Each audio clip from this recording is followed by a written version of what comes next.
Selamat malam segenap jemaat Kerambe. Kita kembali berjumpa pada malam hari ini lewat sabda dan doa melalui channel YouTube Jemaat Kerambe.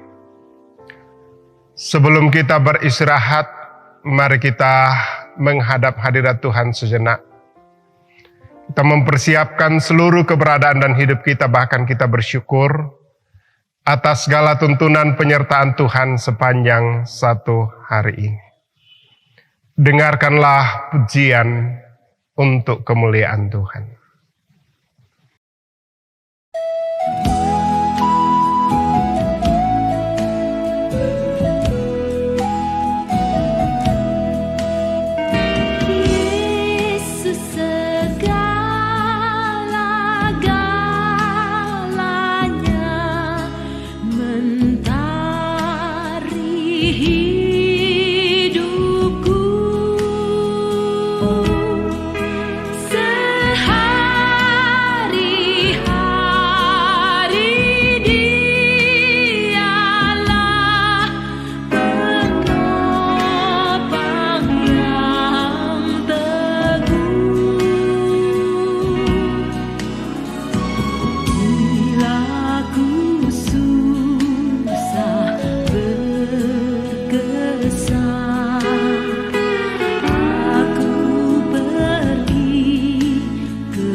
Ibu Bapa, segenap jemaat yang dikasihi Tuhan. Kita akan mendengarkan satu bagian firman Tuhan dari Injil Markus, pasal yang ke-11 ayat yang ke-20 sampai ayat yang ke-26. Sebelum saya baca untuk Bapak Ibu Saudara-saudara, mari kita tunduk kepala, kita berdoa. Segala puji syukur kami persembahkan kehadirat-Mu, ya Allah Bapa di sorga, pada malam hari ini. Satu sukacita boleh kami alami oleh karena tuntunan penyertaan yang Tuhan sudah boleh nyatakan bagi kami dalam sepanjang hari sampai pada malam hari ini. Sebelum kami beristirahat, memulihkan segala keletihan kami akan mendengarkan satu bagian firman Tuhan yang hamba-Mu akan bacakan bagi segenap jemaat-Mu. Mohon tuntunan kuasa Roh Kudus melingkupi kami sekalian, sehingga firman ini boleh menjadi kekuatan pengharapan di tengah-tengah kehidupan kami. Di dalam nama Tuhan Yesus kami berdoa. Amin. Segenap jemaat Tuhan, inilah satu bagian firman Tuhan yang akan saya bacakan untuk Bapak Ibu Saudara-saudara dari Injil Markus pasal yang ke-11 ayat yang ke-20 sampai ayat yang ke-26. Demikian firman Tuhan. Pagi-pagi ketika Yesus dan murid-muridnya lewat, mereka melihat pohon ara tadi sudah kering sampai ke akar-akarnya. Maka teringatlah Petrus akan apa yang telah terjadi. Lalu ia berkata kepada Yesus, "Rabi, lihatlah pohon ara yang kau kutuk itu sudah kering." Yesus menjawab mereka, "Percayalah kepada Allah. Aku berkata kepadamu, sesungguhnya barang siapa berkata kepada gunung ini, beranjaklah dan tercampaklah ke dalam laut, asal tidak bimbang hatinya, tetapi percaya bahwa apa yang dikatakannya itu akan terjadi, maka hal itu akan terjadi baginya. Karena itu aku berkata kepadamu, apa saja yang kamu minta dan doakan, percayalah bahwa kamu telah menerimanya, maka hal itu akan diberikan kepadamu. Dan jika kamu berdiri untuk berdoa, ampunilah dahulu sekiranya ada barang sesuatu dalam hatimu terhadap seseorang, supaya juga Bapamu yang di sorga mengampuni kesalahan-kesalahanmu. Tetapi jika kamu tidak mengampuni, maka Bapamu yang di sorga juga tidak akan mengampuni kesalahan-kesalahanmu." Demikian firman Tuhan segenap jemaat Tuhan. Dan biarlah firman Tuhan ini menjadi kekuatan, menjadi landasan yang kokoh dalam hidup kita. Amin firman Tuhan. Mari kita mendengarkan pujian ini. Amin.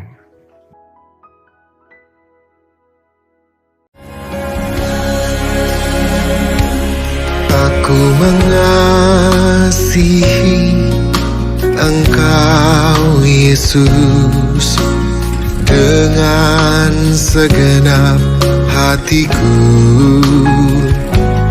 Aku mengasihi Engkau Yesus dengan segenap jiwaku. Ku renungkan firman-Mu siang dan malam, ku pegang perintah-Mu dan ku lakukan. Engkau tahu ya Tuhan, tujuan hidupku hanyalah untuk menyenangkan hati-Mu. Ku renungkan firman-Mu siang dan malam, ku pegang perintah-Mu dan ku lakukan. Engkau tahu ya Tuhan, tujuan hidupku hanyalah untuk menyenangkan hati-Mu, menyenangkan hati-Mu, menyenangkan hati-Mu.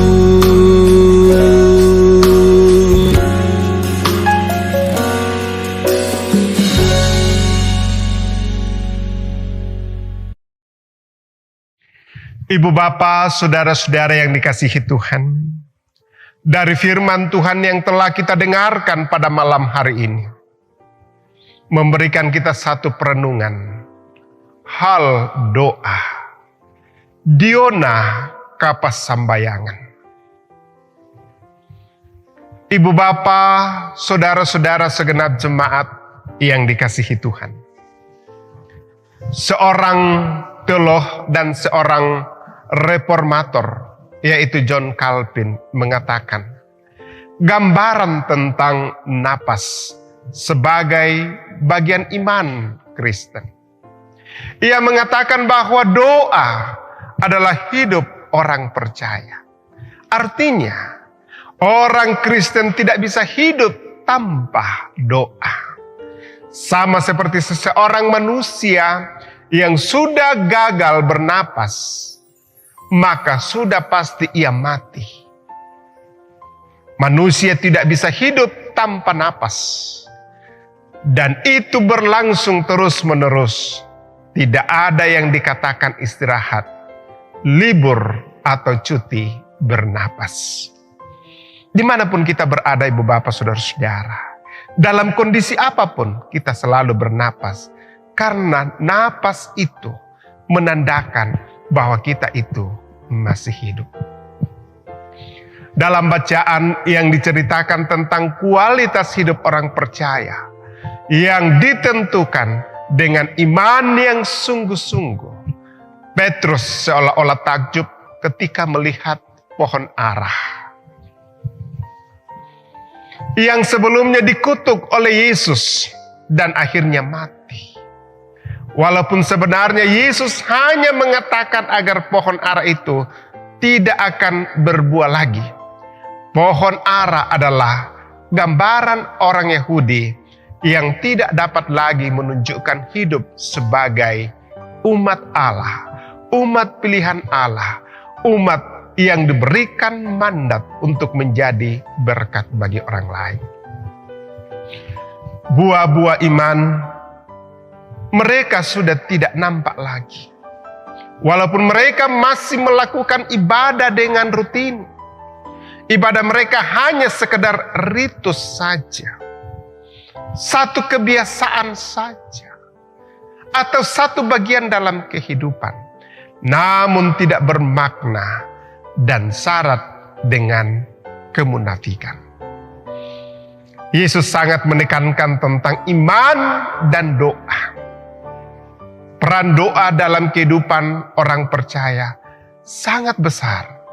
Dalam Yakobus pasal 5 ayat yang ke-16b dikatakan, doa orang benar bila dengan yakin didoakan sangat besar kuasanya. Yesus menjamin bahwa doa yang didasari dengan pengakuan bahwa segala sesuatu ada dalam otoritas Allah. Dan bagi Allah tidak ada yang mustahil, bagi Allah tidak ada yang tidak mungkin. Maka segala persoalan dapat diatasi dalam hal berdoa. Yesus menegaskan soal pengampunan bagi sesama. Tuhan akan mengampuni kita jika kita dapat mengampuni sesama. Dengan demikian, doa kita pun akan terkabulkan oleh Dia. Kiranya hidup kita senantiasa berdoa setiap saat, karena itulah napas iman kita sebagai orang percaya. Selamat beristirahat, selamat menikmati malam ini. Amin. Bapak, Ibu, saudara-saudara yang dikasihi Tuhan, mari kita berdoa. Segala puji syukur kami persembahkan kehadirat-Mu, ya Allah Bapa di sorga, pada malam hari ini. Satu sukacita boleh kami alami oleh karena tuntunan penyertaan yang Tuhan sudah boleh nyatakan dalam sepanjang kehidupan kami, secara khusus penyertaan, tuntunan dan kekuatan serta hikmat yang Tuhan sudah boleh nyatakan bagi kami sepanjang satu hari ini. Sehingga kami boleh melakukan segala aktivitas kami, baik saudara-saudara kami sebagai pegawai negeri sipil, saudara-saudara kami yang melakukan pekerjaan sebagai karyawan swasta, bahkan yang mengerjakan pekerjaan di sawah ladang mereka, bahkan yang membuka usaha-usaha mereka, bahkan anak-anak kami telah kembali dari sekolah ya Tuhan. Dan pada malam hari ini, kami sungguh bersyukur atas semua yang Tuhan sudah boleh nyatakan bagi kami. Dan sebelum kami beristirahat, kami menaikkan permohonan kami kepada Tuhan. Kami berdoa untuk seluruh anggota jemaat-Mu dalam berbagai-bagai rencana. Bahkan ada yang sementara dalam pergumulan oleh karena sakit penyakit, oleh karena kematian. Kami berdoa untuk beberapa anggota jemaat-Mu, yang sementara dirawat di rumah sakit. Kami berdoa ya Tuhan, untuk orang tua kami, Nenek Kelvin, yang sementara dirawat di rumah sakit di Makassar telah selesai dioperasi. Kami juga berdoa untuk Bapak Martin Luther yang dioperasi hari ini di Rumah Sakit Elim, Ibu Hana, Ibu Dorce Pasaka, Nenek Nada, anak kekasih kami yang dirawat di rumah sakit, kami juga serahkan ke dalam tangan kuasa-Mu. Kiranya topangan tuntunan Tuhan mereka boleh alami, sehingga mereka ya Tuhan boleh dikuatkan, disembuhkan. Bahkan juga yang sementara dalam pemulihan di rumah mereka masing-masing.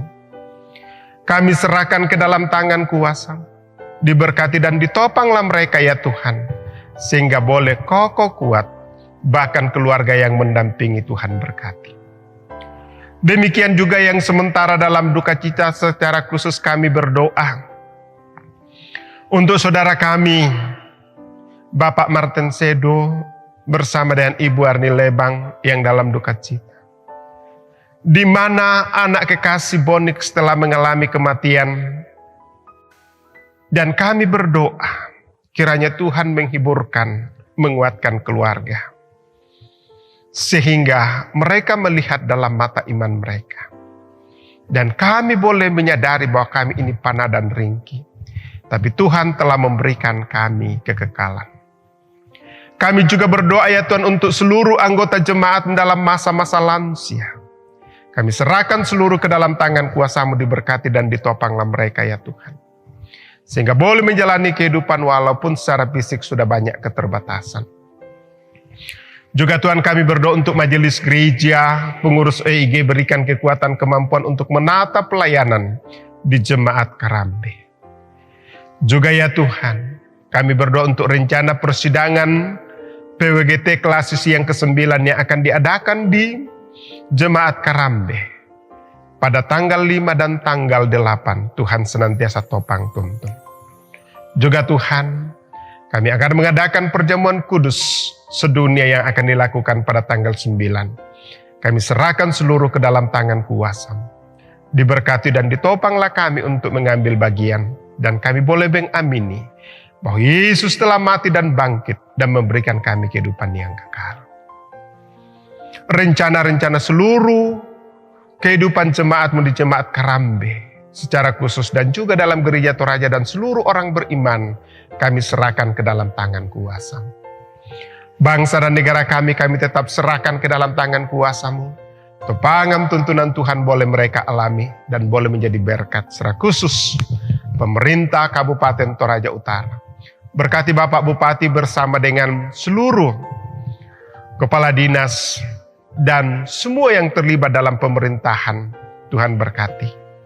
Sehingga kami boleh menikmati berkat-berkat melalui pemerintah ini ya Tuhan. Terima kasih ya Tuhan, atas semua yang Tuhan sudah boleh kenan kami alami. Dan kami akan beristirahat pada malam hari ini. Tuhan akan memberikan kami malam yang indah, sehingga kami boleh istirahat dengan baik. Inilah doa kami Tuhan, inilah syukur kami, inilah permohonan-permohonan dan kerinduan-kerinduan kami. Semuanya kami serahkan ke dalam tangan kuasa-Mu. Hanya di dalam nama Tuhan Yesus Allah Tuhan dan Juru Selamat kami yang hidup. Haleluya, haleluya, amin. Demikianlah ibadah kita pada malam hari ini. Selamat malam, salam sejahtera, dan selamat beristirahat. Tuhan memberkati.